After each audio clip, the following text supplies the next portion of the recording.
প্রিয় দর্শক, বাংলাদেশের প্রাক্তন প্রধানমন্ত্রী শেখ হাসিনা দেশে ফিরে কি বলছেন জনগণের উদ্দেশ্যে এবং তার নিরাপত্তা সম্পর্কে তার একটা ভিডিও আমরা এখনই দেখব।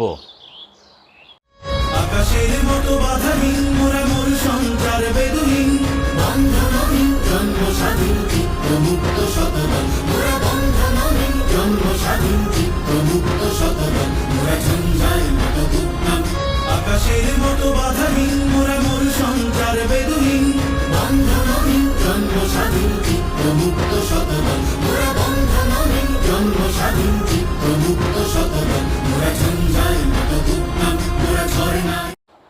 নমস্কার প্রিয় দর্শক, সকলকে জানাই শারদীয়ার প্রীতি, শুভেচ্ছা ও আন্তরিক অভিনন্দন। আশা করছি সকলে ভালোই আছেন, সুস্থ থাকুন, নিজের পরিবারের প্রতি নজর রাখুন। ভিডিওটি দেখুন, ভালো লাগলে বেশি বেশি করে আত্মীয় স্বজন বন্ধুবান্ধবদের মধ্যে শেয়ার করুন, সকলকে দেখার সুযোগ করে দিন। সাবস্ক্রাইব করুন গঙ্গারামপুর টিভি। এই বিষয়ে আপনাদের কি মতামত অবশ্যই জানাবেন কমেন্ট বক্সে। লাইক, শেয়ার ও কমেন্ট করতে ভুলবেন না। জয় হিন্দ। আপনাদের কাছে শুধু এটুকু বলবো যে আপনারা সবর করেন আর আল্লাহকে ডাকেন যেন এই সমস্ত খুনি জালেম এদের হাত থেকে আমাদের দেশটা যেন রেহাই পায়। আমাদের দেশের আনাচে কাছে অনেক মানুষ পড়ে আছে যারা মানুষের সেবা করে নিজেদের উদ্যোগে। সেই ধরনের মানুষগুলিকে আমাদের খুঁজে বের করতে হবে এবং তাদেরকেও পুরস্কৃত করতে হবে যারা মানুষের কল্যাণে অবদান রেখে যাচ্ছে, দেশের উন্নয়নে অবদান রেখে যাচ্ছে।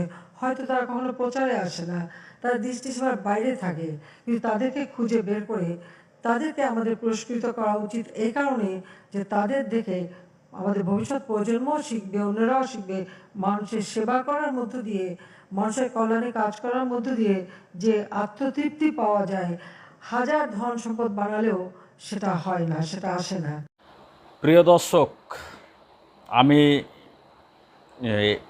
মিডিয়ার মাধ্যমে আপনাদের কাছে একটি বার্তা দিতে চাইছি যে ভারতবর্ষের পার্লামেন্টে অনুরাগ ঠাকুর মাননীয় কেন্দ্রীয় মন্ত্রী তিনি পার্লামেন্টে উপস্থাপন করেছেন তার নিজস্ব একটি বক্তব্য যে বাংলাদেশে হিন্দুদের উপরে যে অত্যাচার, অনাচার, অবিচার হচ্ছে তার বিরুদ্ধে ভারতবর্ষের যে বিরোধী রাজনৈতিক এনডিএ দল আছে সেই দলের অর্থাৎ টিএমসি, কংগ্রেস, সমাজবাদী পার্টি এবং অন্যান্য যেমন রাহুল গান্ধী, সোনিয়া গান্ধী, মমতা ব্যানার্জি, অখিলেশ যাদব, এরা কেউ কখনোই বাংলাদেশের হিন্দুদের উপরে যে অত্যাচার সেই অত্যাচারের বিরুদ্ধে কখনোই মুখ খোলেননি। কেন? অথচ গাজায় মুসলিমদের উপর আক্রমণ হয়েছে তার বিরুদ্ধে সুর চড়িয়েছেন কেন? এই প্রশ্নগুলি তিনি রেখেছেন ভারতবর্ষের পার্লামেন্ট ভবনে।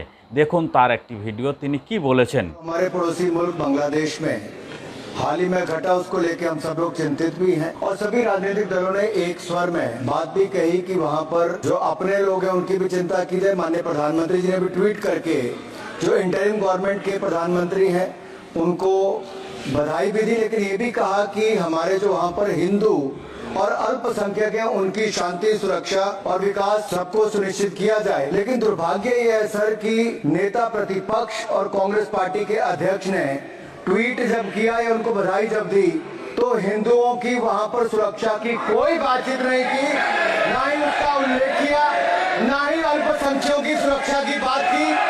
ऐसी कौन सी मजबूरी थी